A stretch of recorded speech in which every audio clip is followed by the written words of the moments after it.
Hi, and welcome to this week's episode of Come to Find Out. This week we are talking all things inspection. So we do have James DeGraw here with Elevate Inspections, and he's going to kind of talk to us about what goes into an inspection, what to expect. It's one of those things that I'm sure if you have been in the industry, or in the market over the last few years, you've been hearing everybody say, oh, you have to waive inspections to get a deal. And I have never given anyone that advice, nor will I ever give anyone that advice, because I think purchasing a house without doing an inspection is like buying a car without test driving it first. And to me, that just doesn't make sense. So I have worked really closely with James on several deals over the years. And so just wanted him to come and kind of give some insight into what goes into an inspection, what to expect, things like that. So thank you so much for joining us. I appreciate it. Absolutely. Happy to be here. Yeah. So tell me this, whenever someone contacts you and says, hey, I need an inspection, what kind of, time period, like, are you able to do it within a couple of days or a couple of weeks? So realtors, when you're looking for the house and you finally find the right one, it's always such a quick turnaround. So it's usually somebody calling me, say, hey, can I have an inspection later today or tomorrow? The answer is usually yes, not always, but yeah, it's usually a 2, 3, 4 day turnaround or less. And so yeah, we can usually accommodate that, and we would love to help. Highly recommend an inspection. There's so many things. Houses are complicated, and even if it's a new build, it doesn't matter if it's old, new, somewhere in between. Every house has things you need to know about, and that's the whole purpose of the inspections, to help you minimize surprises after you move in. Best to know about them going into it. Yeah, that's so true. And like I said, I never recommend somebody purchasing something without an inspection. Now, there is verbiage that you can use that says that you're going to do an inspection, but you're not going to ask for any remedies. Any good realtor would know how to, kind of word that so that it protects you and you're still able to do the inspection. So highly, highly recommend it. But so whenever they contact you and, we set up the inspection, kind of what's next? Like, you go in and like, how long are you there? What are you looking at? What are all the ins and outs that you do?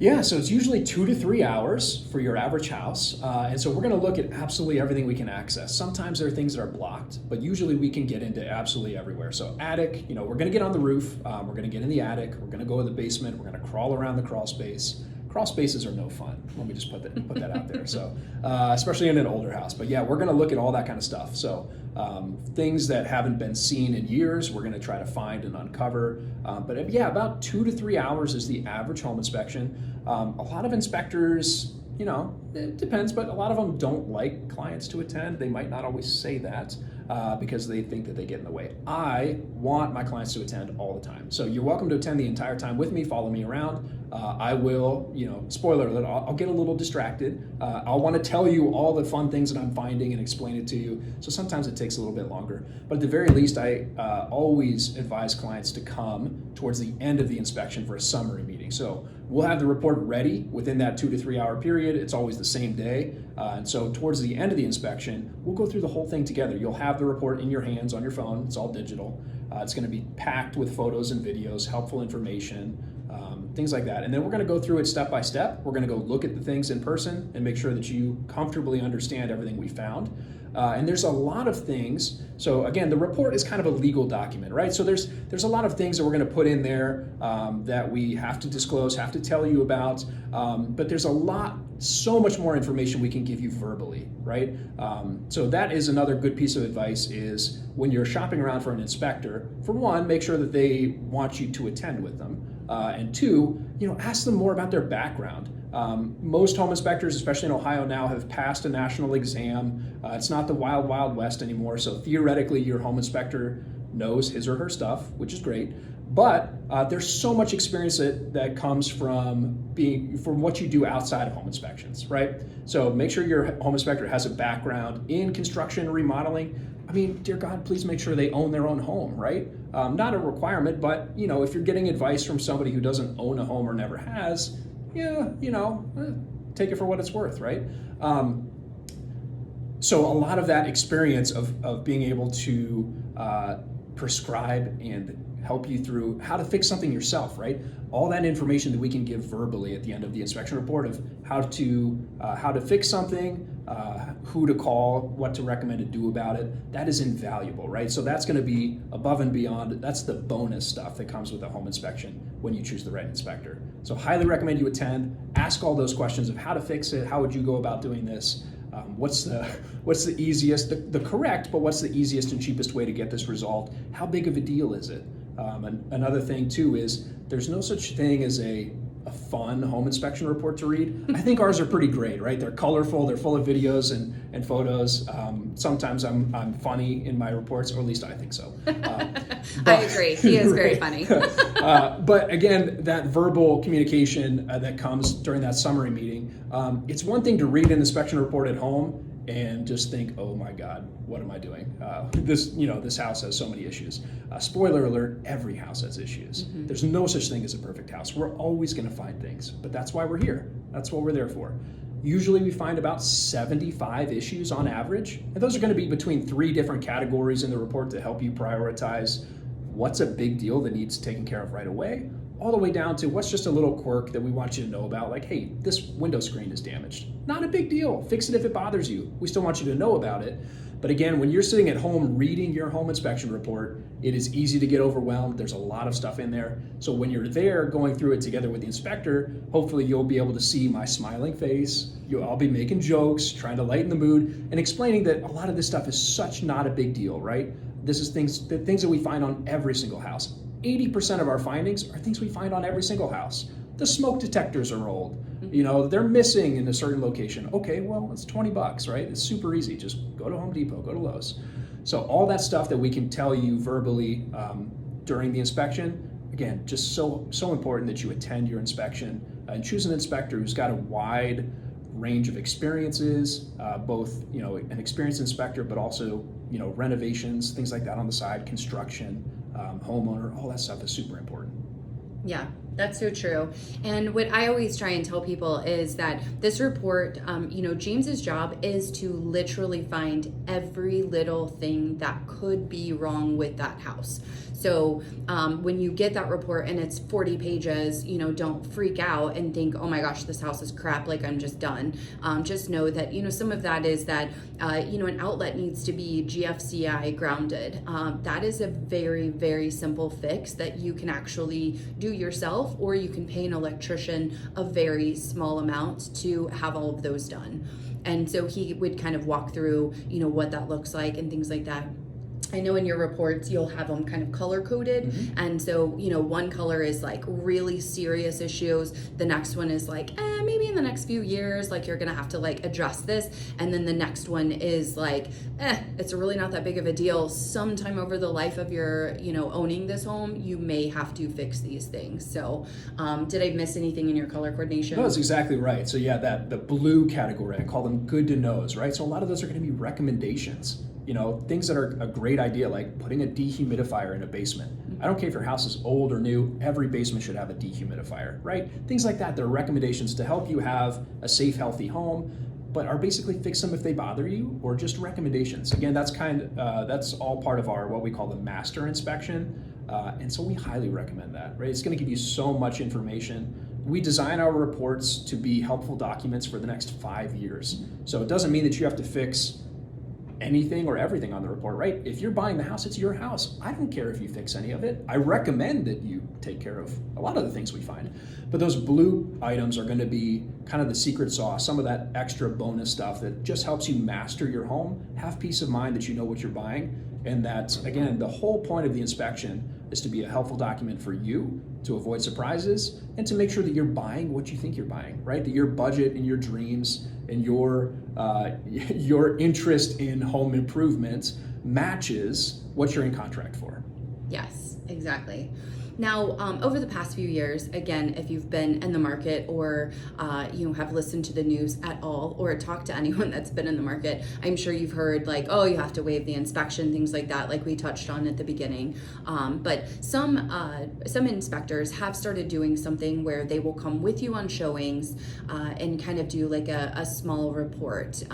So it's not as detailed as an full inspection report would be, but it is a little bit smaller. Now, James, can you talk to that? Is that something that you offer? Absolutely. We call it the brief inspection. So originally, my background is in property management. So I've worked with real estate investors for years and years. And so, if you're an experienced buyer, you don't really, a lot of those people don't want a full home inspection. They don't care how many window screens are missing, right?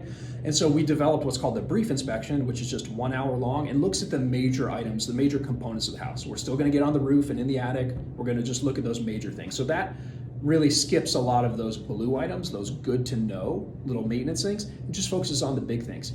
That same investor inspection is really, really helpful when you're in a competitive environment and when you're considering waiving the full inspection, right? So again, we kind of never recommend that, but if you're in that situation, we still want you to have some sort of inspection so that you can still have the peace of mind and learn everything there is to know about the house as much as you possibly can within those constraints. So the brief inspection is that. We can do it before you make an offer, right? So if you're doing a tour on a house, we can come with you and we can do a 1 hour long, mini inspection, again, the brief, and that's still gonna check, the major systems, the major components of your house, and still give you that peace of mind that you're buying what you think you're buying. It just, we obviously don't have the time to check every single outlet, every single doorknob.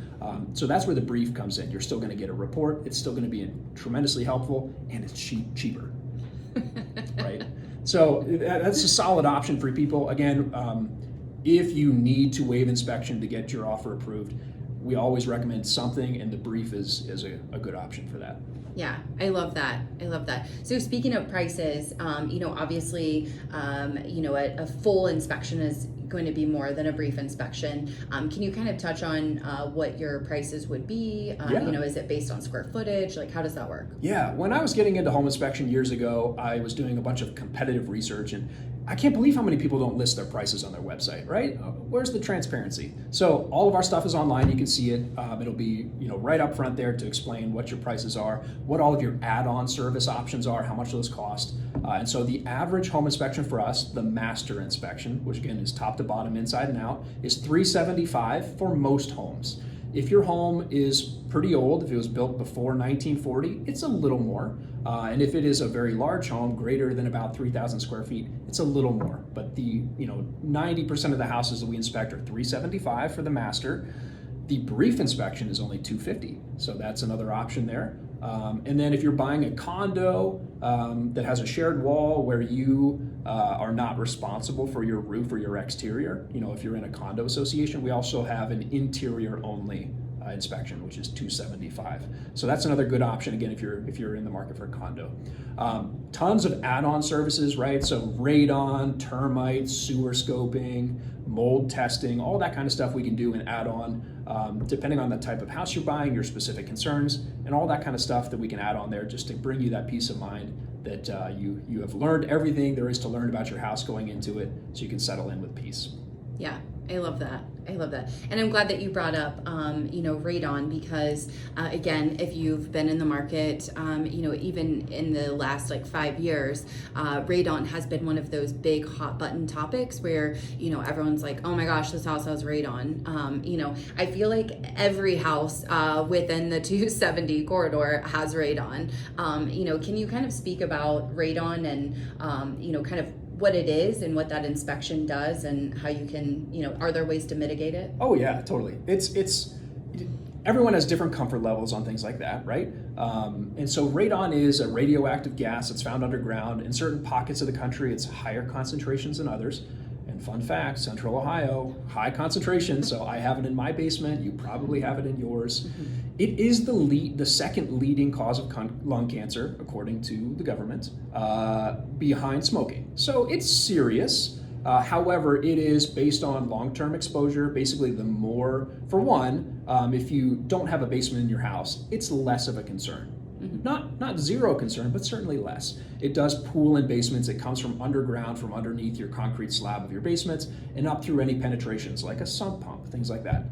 So if you have a basement in your home where you plan to spend a lot of time, I'm talking hours every day. So a finished basement with a playroom, an office, a bedroom, certainly, those are situations where I would highly recommend radon testing. If you don't have any of those things, again, it's about your peace of mind. So if it helps you sleep better at night, get the radon test. If it doesn't, it shouldn't be a big deal, right? So radon testing is right around $150. It takes 2 full days. So best to know ahead of time if you want to add on that service as part of the inspection, because they'll come and set up a monitor that runs continuously and samples the air down in your basement or whichever part of the home we're testing. And it'll tell you the average radon level. So again, the government has identified a certain threshold where if you have higher concentrations than that threshold, they recommend a radon mitigation system, which is super easy, basic to install. It's gonna take the company 2 or 3 hours to install it, typically, very straightforward. It's just a continuous fan that they plumb down into your basement, usually to your sump pump, and it just continuously sucks air from underneath your house and blows it above your roof. And that eliminates and mitigates those radon levels to a safer level so that you don't have to worry about it. Yeah. I know whenever I sold a house and purchased a house, in the past 4 years, both had radon. And so we put in a radon mitigation system in the house that I was selling, and then the seller put in a radon mitigation system for the house that I was buying. So, that's definitely something that once that comes up, even if you have said you are doing an inspection but not asking for remedies, if something that's health and safety related, you still can ask for it. So if the radon comes back and it's high, we still can ask for it. The seller, of course, has every right to say, no, I'm not paying for that. And then you have the right as the buyer to say, okay, then I'll pay for it, or then fine, I don't want the house. And then, we just kind of move on, we terminate and we move on to the next one. So, but those are things that, we get into more in the entire buying process. So now I know you mentioned, kind of making sure that someone has a good background, and you mentioned, a little bit about your background, but, can you kind of share a little bit about your background and why you maybe went the route of doing home inspections? Sure.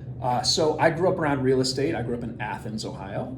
So my family's got some apartment communities down there, and I grew up painting and cleaning and all the maintenance things and learning about real estate. And in middle school and high school, just realized that I love real estate. It's so much fun. And there's something special about getting to take care of somebody's home or create or build them a home. I love that. So, everybody wants a home where they feel peaceful, safe, secure. And so home inspections is a natural extension of that. So after high school, I did real estate finance at Ohio State, which, was intending to be the next Les Wexner, fill in the blank, right? Big time developer, Schottenstein, those guys, wanted to go out and build new buildings. What I realized is development is usually just sitting behind a desk, crunching numbers, doing pro formas. Didn't care for that. I love climbing on roofs. I like being outside. I like going on adventures. And so I did property management for about 10 years after that. So I would operate and renovate apartment communities all over Columbus. And so we would usually take over, we'll call them distressed assets. So apartment communities that need some love, that haven't been renovated in a long time, and we try to bring them back to life.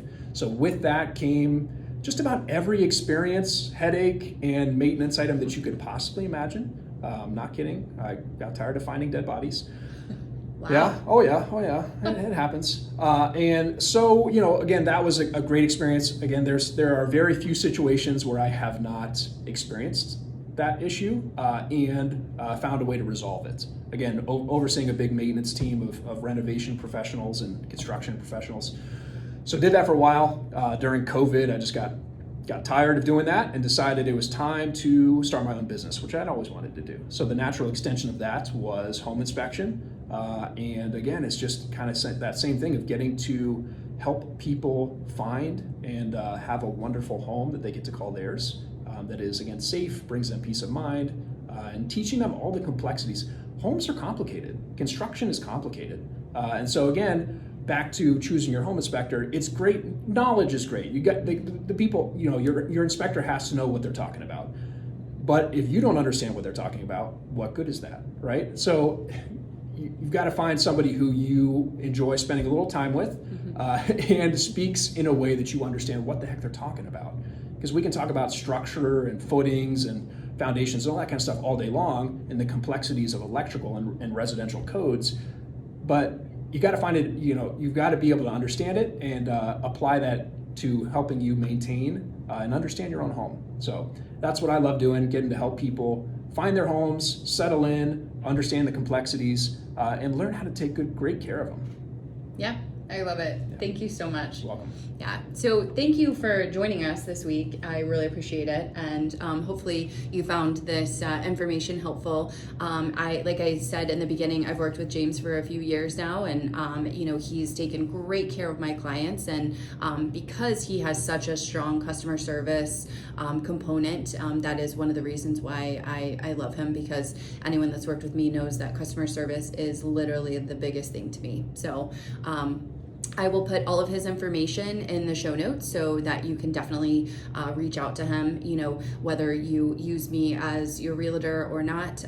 Definitely I highly recommend using Elevate Inspections, having James come out and do it. So, again, even if you work with someone else, make sure that you keep his information handy and reach out to him. So thank you again for joining us, and we'll see you next time on Come to Find Out. Thanks.